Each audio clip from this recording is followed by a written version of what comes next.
For today's video ay magluluto naman tayo ng napakasarap na lechon belly. Yung gusto mo kumain ng lechon pero hindi mo afford magpalechon ng buo, o yung merong mga okasyon pero medyo gipit sa budget. Tara at ituturo ko sa inyo kung paano magluto nito.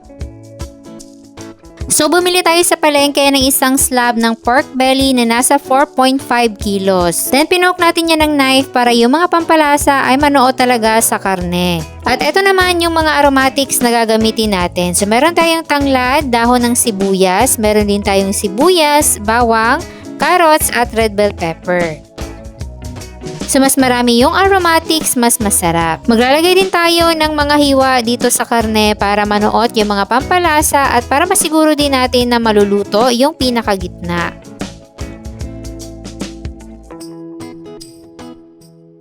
Then, maglalagay tayo dyan ng 3 tablespoon ng asin. Yes, ganun kadami dahil kahit gaano kadami pa yung inyong nilagay na aromatics, kung kulang naman yung asin, hindi yan magiging masarap. So, sa 4.5 kilos, mga 3 tablespoon ng asin. At maglalagay din tayo ng 1.5 tablespoon ng black paminta powder. Naglagay din ako dito ng isang pack ng all-in-one seasoning granules and then i-massage na natin mabuti yung ating mga seasonings dun sa ating karne. After nyan ay pwede na natin ilagay yung ating mga na-slice na mga aromatics.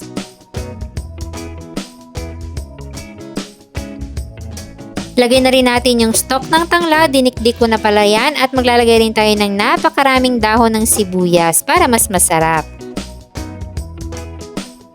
At ito naman yung pinaka-challenging na part, yung pagtatali ng lechon belly dito sa kawayan. Pero natawid naman, ang importante ay higpitan nyo siyang mabuti para maikot nyo ng maayos. At after nyan, papahira naman natin ng toyo yung kanyang balat. Then, isalang na natin yan at make sure na inyong apoy or yung uling ay nasa gilid lang muna ng lechon belly. Then, iikutin natin yan ng napakahina sa loob ng 2 oras.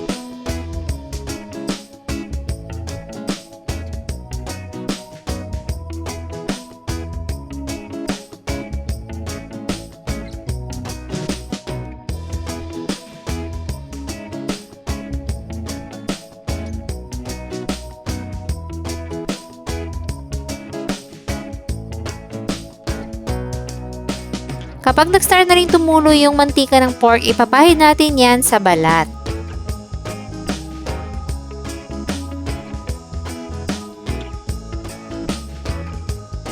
At pagkatapos ng mga 2 to 3 hours at nakita nyo na luto na yung kanyang laman at clear na rin yung liquid na tumutulo galing sa pork, pwede nyo nang dagdagan at lakasan yung apoy. But this time, dapat mabilis na yung ikot para hindi maging chicharon yung balat. Nilalakasan na natin yung apoy dito para maging crispy na yung balat. At ayan nga, pagkatapos ng 3 oras, luto na ang ating napakasarap na lechon belly.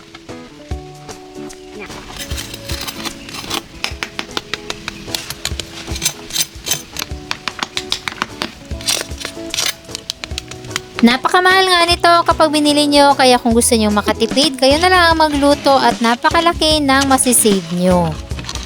Tignan nyo naman, napakalutong at napakasarap din yan, sakto sa alat at lutong-luto yung gitna. Meron tayong kompletong listahan ng mga sangkap dyan sa baba. Enjoy!